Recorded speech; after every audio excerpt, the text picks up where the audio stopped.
Tathagata, who goes by TD, is becoming an nth-year grad student, I think, pretty soon. Same as Reynolds. Well, as is Reynolds.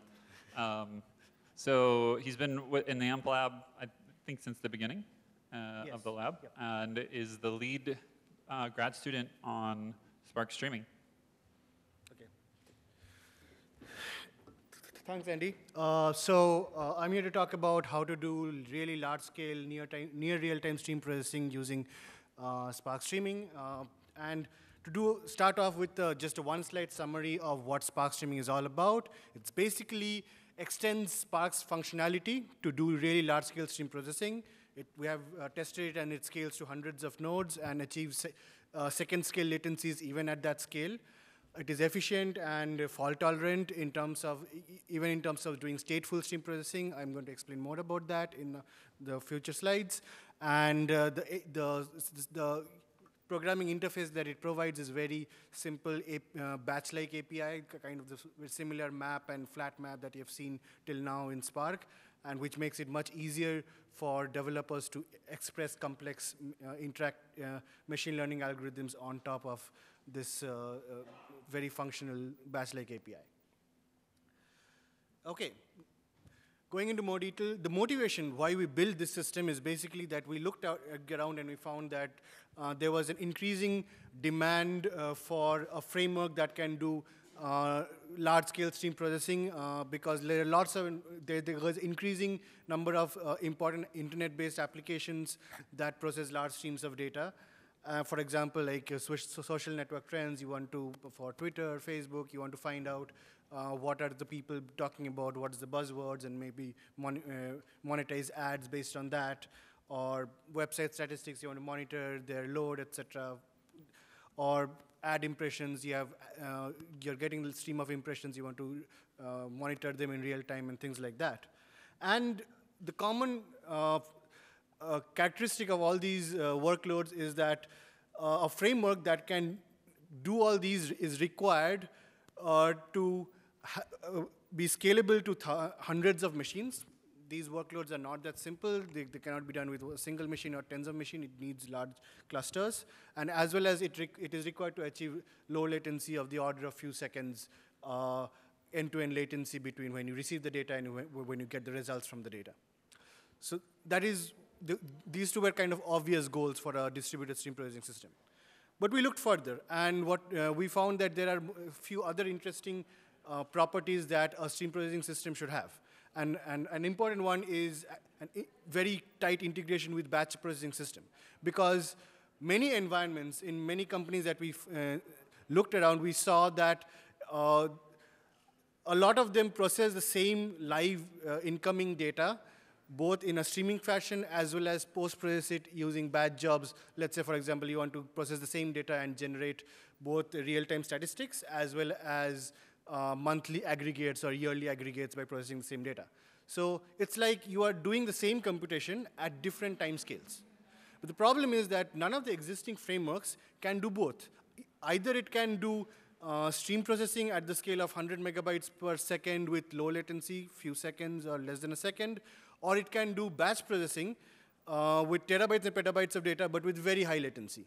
So for the former, you could use something like Storm, which is out there and getting popular. For batch processing, there is Hadoop. But there is no single system that can do both, which is why we thought about building something like this. But the problem with having such two different systems and building your two different stacks on two different systems to process the same data is that these systems have different programming models, which have their own idiosyncrasies. So you need to kind of rewrite the code completely for two different stacks, which doubles the implementation effort, doubles the number of bugs that crop up, given if you think about, you have to deal with idiosyncrasies between the different programming models, etc., which is not fun, clearly.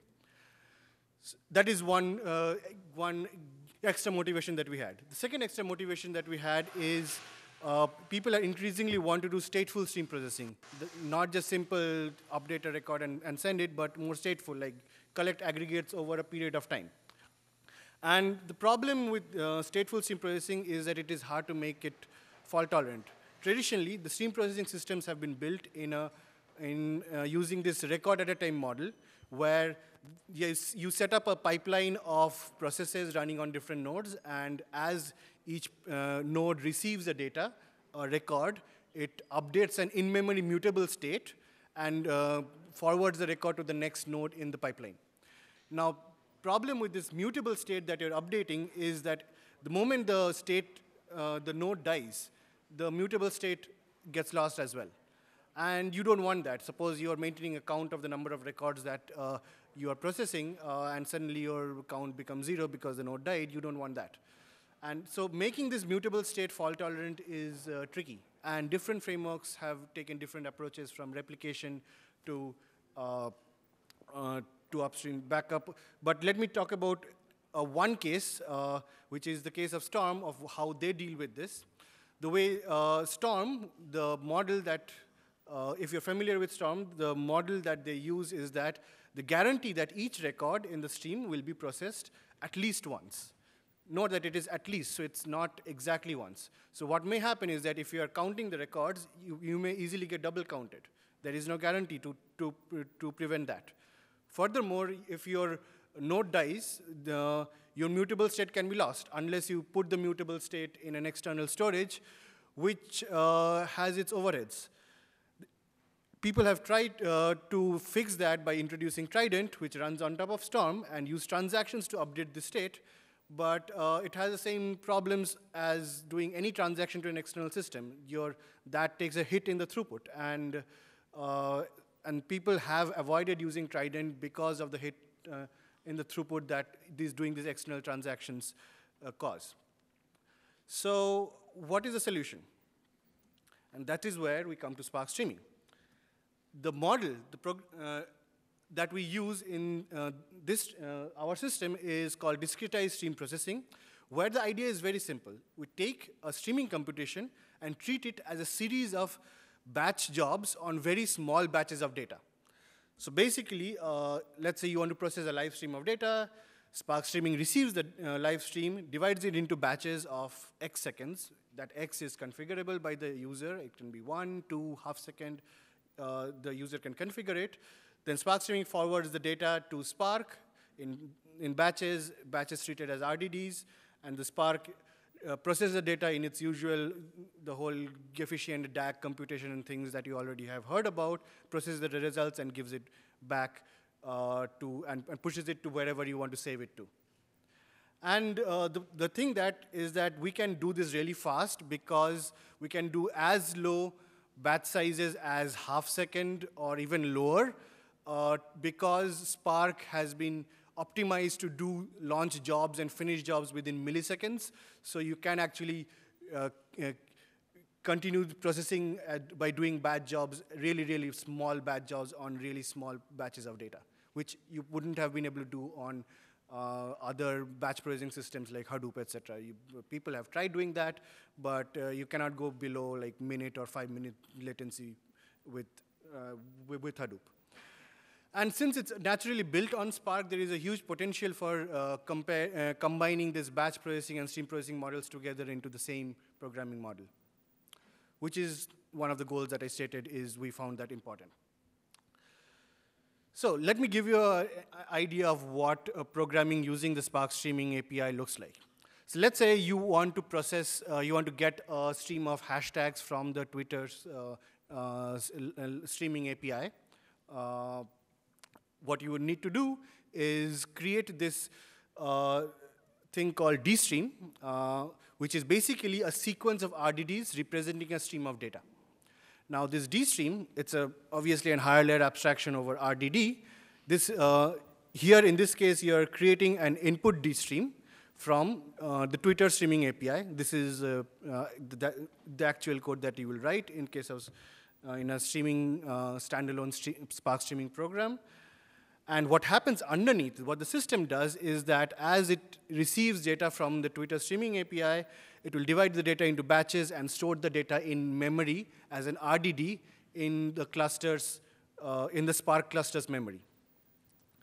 And next, if you want to process the data using this operation called flat map, which is, I think you've already heard, that it's a one-to-many transformation. In this case, given every status message in the Twitter that it receives, it get the list of hashtags in it, and what it creates is a new DStream, and from this transformation, and this new DStream is basically a stream of RDDs containing the hashtags only. And underneath, what the system does is basically, for each of the batch of data, it will create new RDDs for each batch of data underneath. And then finally, when you have done all your transformations and processing, you would like to save the data to an external source, you could use this output operation. For example, in this case, we have save as Hadoop files, where you provide a directory, and each batch of processed results will be saved as a file inside that directory, which is kind of intuitive here. Now, it's not just HDFS, but there is this for each operation which allows you to do whatever you want with the processed result. Basically, you can write it to an external database like Cassandra or Redis, whatever. You can do arbitrary SPARC computations on it to directly update an UI or whatever you want. You're free to do anything you want with that processed data. And till now, I've been showing the Scala example, and as you've already heard, SPARC supports both Scala and Java. SPARC streaming also has the Java interface to it, which pretty much looks very similar to the Scala interface, except you need to define these function objects, which is slightly verbose, but that's the difference between Java and Scala. So you have to I guess we have to deal with that. OK. What does SPARC streaming API also offer? It also offers, out-of-the-box, Windows-based transformations, where you can basically define a sliding window over the data you're receiving. And this window, as you can see, is the operation, and it takes two parameters. One, you can specify the length of the window. Let's say you want to count the hashtags over a period of last 1 minute. Then you can specify the window length as 1 minute. And you want to get the count every 5 seconds, let's say. That is the sliding interval. So these are the two parameters that you give. And this window actually returns a new DStream, on which you can define this transformation count by value.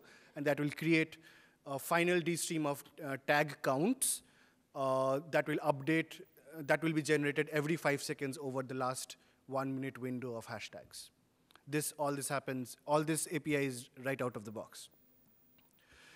Not just Windows, you can do arbitrary stateful computations. For example, if let's say you want to, for each of the Twitter user, you want to maintain a per user mood of what mood the user is in. I know it sounds a little creepy, but let me go with the example. So let's say for every tweet that you receive for the user, you want to update the mood. How would you do that in SPARC streaming? All you need to do is basically define this function called update mood, which takes the list of new tweets for that user, the last mood of the user, and generates the new mood of the user. And then you can use this function and pass it on to this transformation called update state by key, which takes this function and generates a new DStream called moods, which will basically a stream of updated moods updated after every batch of the tweets the system has received.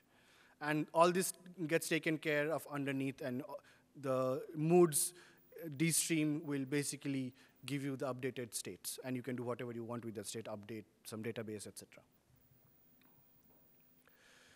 In fact, you can also arbitrarily mix batch and streaming computation. For example, let's say you have this stream of tweets, and you want to join it against a HDFS file to filter out spam tweets out of it.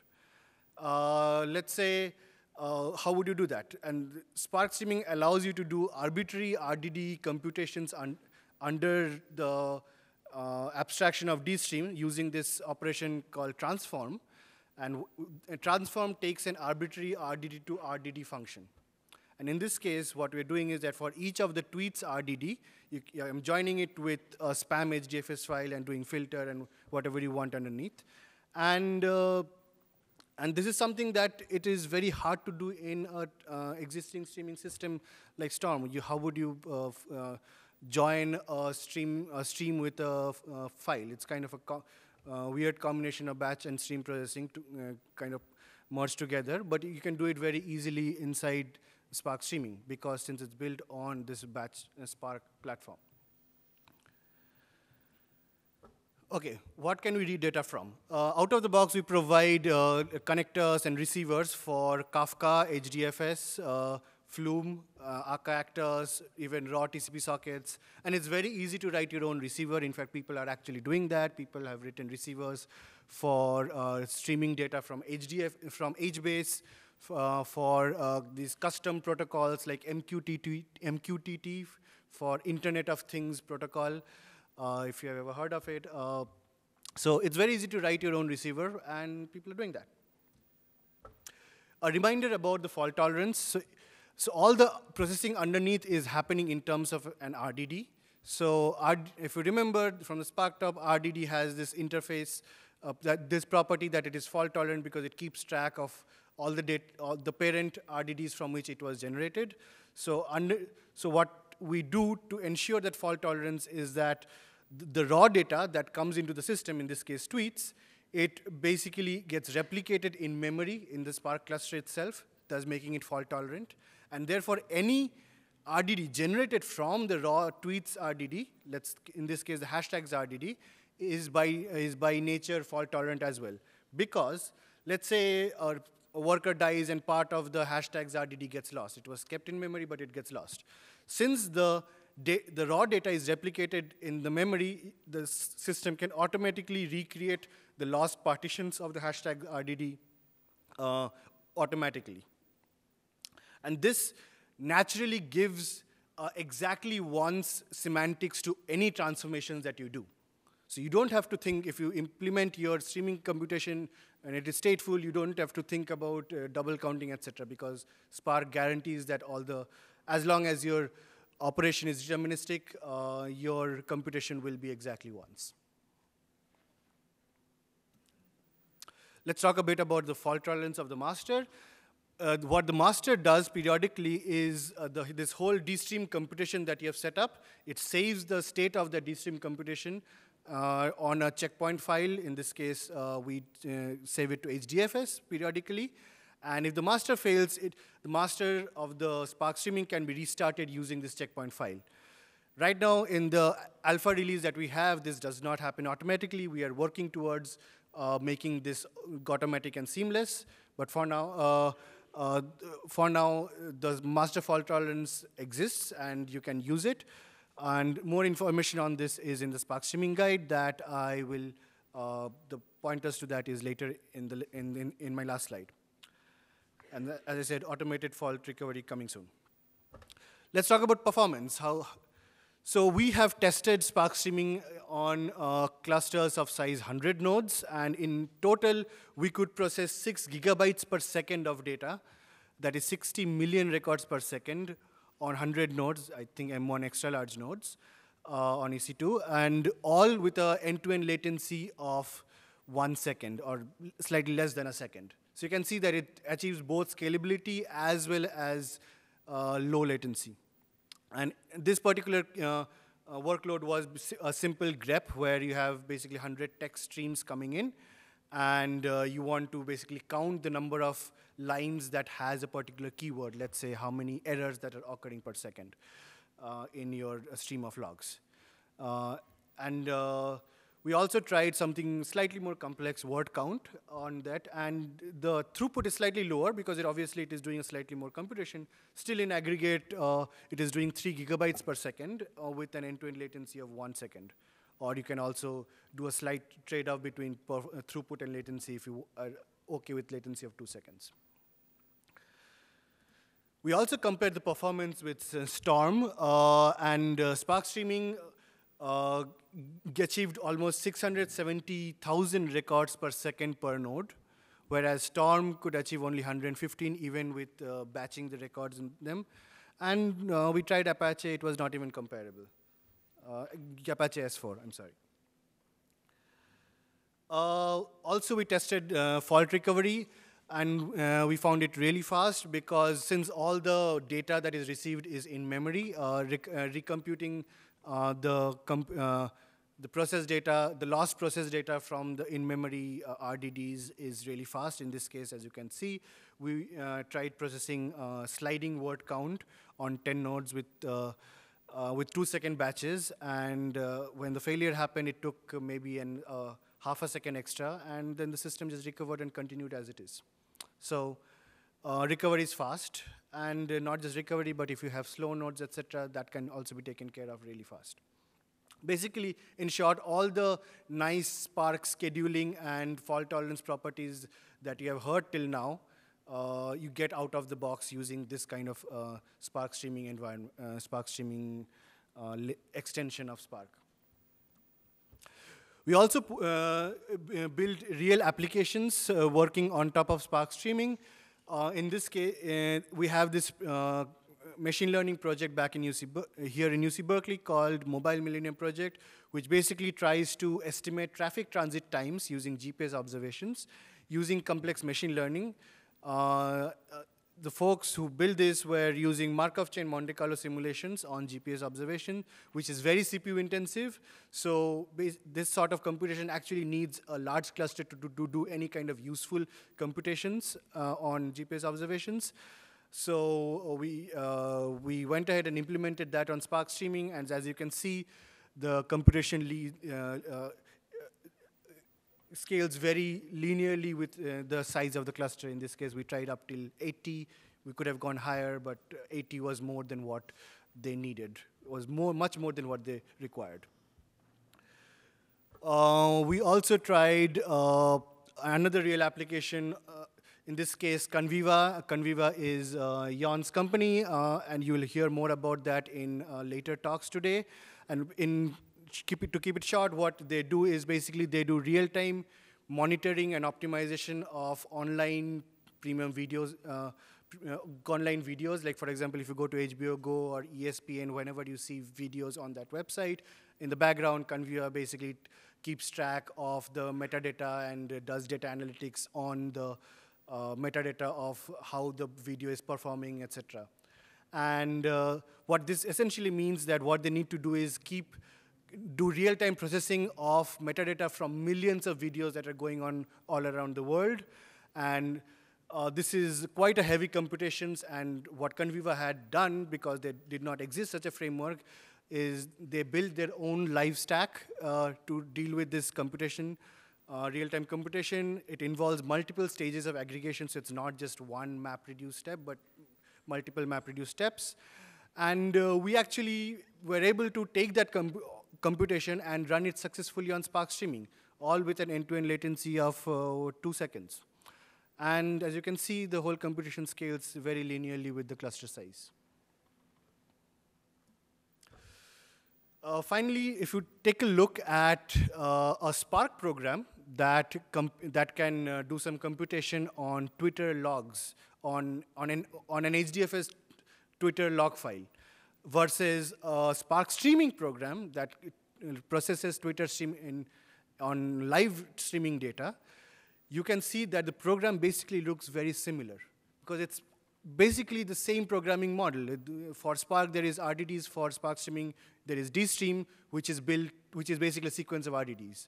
And so, because the programming model is basically one and the same, what this allows you to do is something like this. Let's say you have your users, you're a company, and you have tons and tons of logs received live, but your users are suddenly reporting of this new kind of error that they are finding. And so what you can do is take SPARC, use SPARC shell, and open up a small log file that has the error, and interactively figure out how the error looks like, how do you find the error, or things like that, develop your algorithm of how to do it interactively.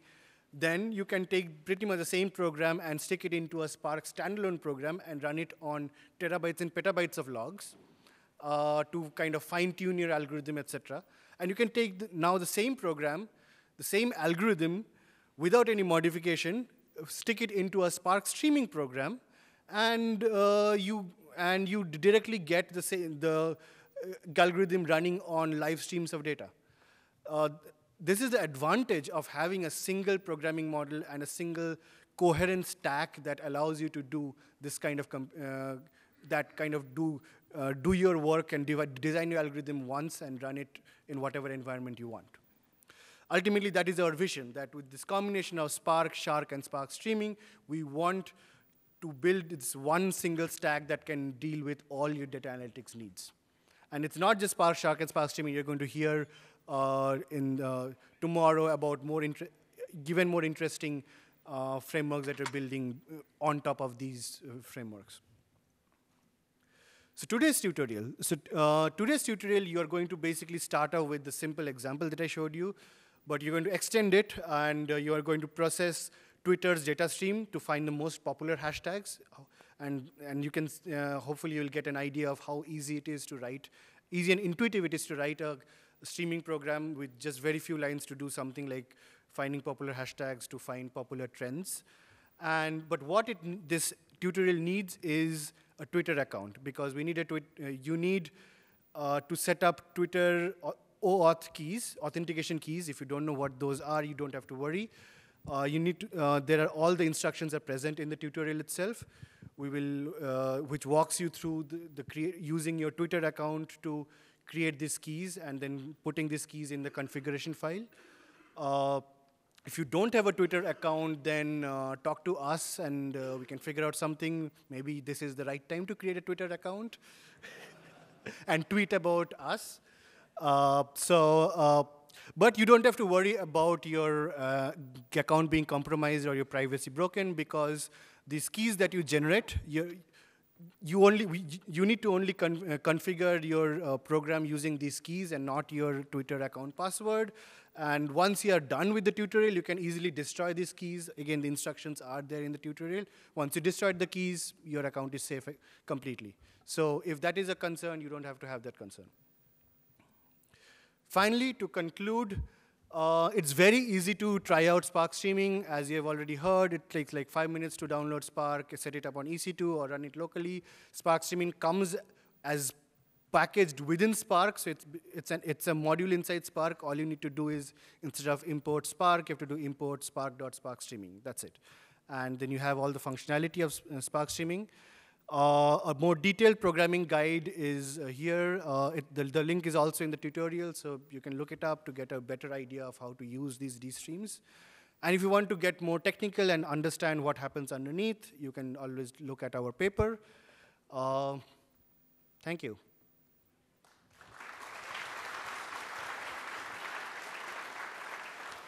Yes. Boban?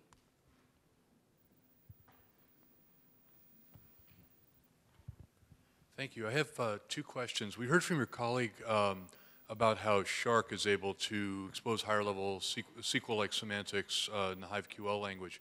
Have you thought about doing something similar with a CEP-like language, like the Esper guys have for working over streams and having higher-level language semantics?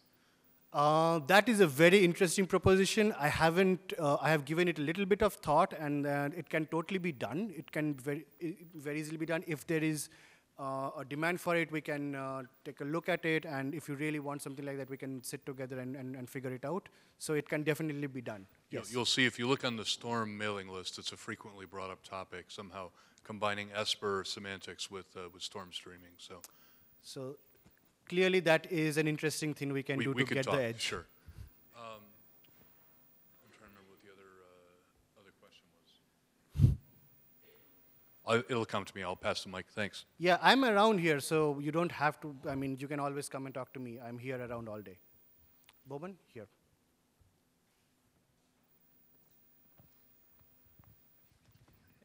Yeah, very good talk. Now that you compared like Spark streaming with the stateless processing like a Storm, right? So I just wonder, what's your opinion about the stateful streaming solutions like the SAMDs and several others, I think showing up in recently? I'm sorry, could you repeat the question?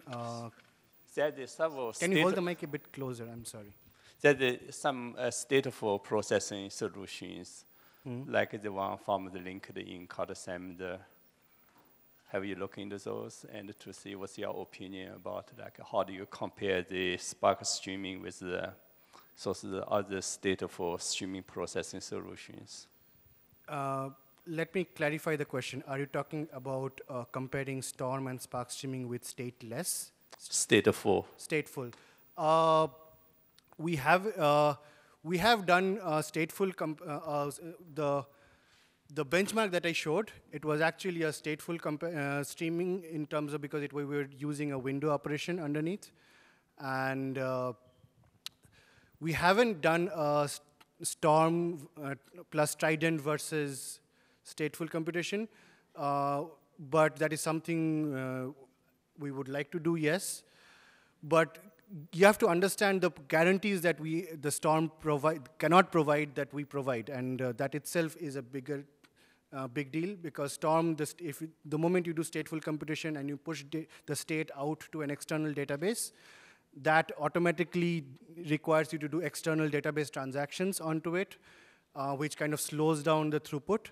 So I know people who have tried both of them and reported that Storm is much slower the moment you try to do stateful computation by pushing the state out to disk. We haven't done a head-to-head comparison per se, but many people have reported that they have tried it, and Spark streaming clearly wins. All right, 2 more questions. Yeah. So just wanted to know, like for input stream, do you guys have any? I can't see you. Where are you? Here I am. Oh, there you are. Okay. So for input stream, do you have any API expose that can use to create some custom input stream, like let's say reading from, because I just saw you have the socket input stream, or even it can read from the directory, but if you want to read from some NoSQL database or some RDBMS, do you have an API expose that we can use? Absolutely, yes. Absolutely, yes. It is a very simple API, and people have actually tried using it to write their own custom receivers. If you have some, if there any website where you can post how to or with some example, that would be great. There is a streaming document in the streaming guide, which actually talks about this API. So it's probably not in the 0.73 branch, but if you'll check out the latest master branch from the GitHub repository of Spark, that streaming API document is there on the GitHub? For the receiver API. Okay, because I was looking on 0.73, I didn't find it there. Yes, you have to take a look at the master branch. And we can talk more during sure. lunch. Yeah, of course. Thank you. One more question before we all go to lunch. Yes. Can you say anything more about how the data is replicated, and is there a programming interface for that? Absolutely, yes. So that is something Spark natively supports. Basically, when you tell Spark to persist an RDD in memory, you can specify what that persistence level is. You can specify either memory and disk or memory replicated in memory, number of replications, etc. That API is already there. So we just leverage that API directly. All right. Thanks for coming to this morning's sessions. Thank you, everyone. Thanks again, TD.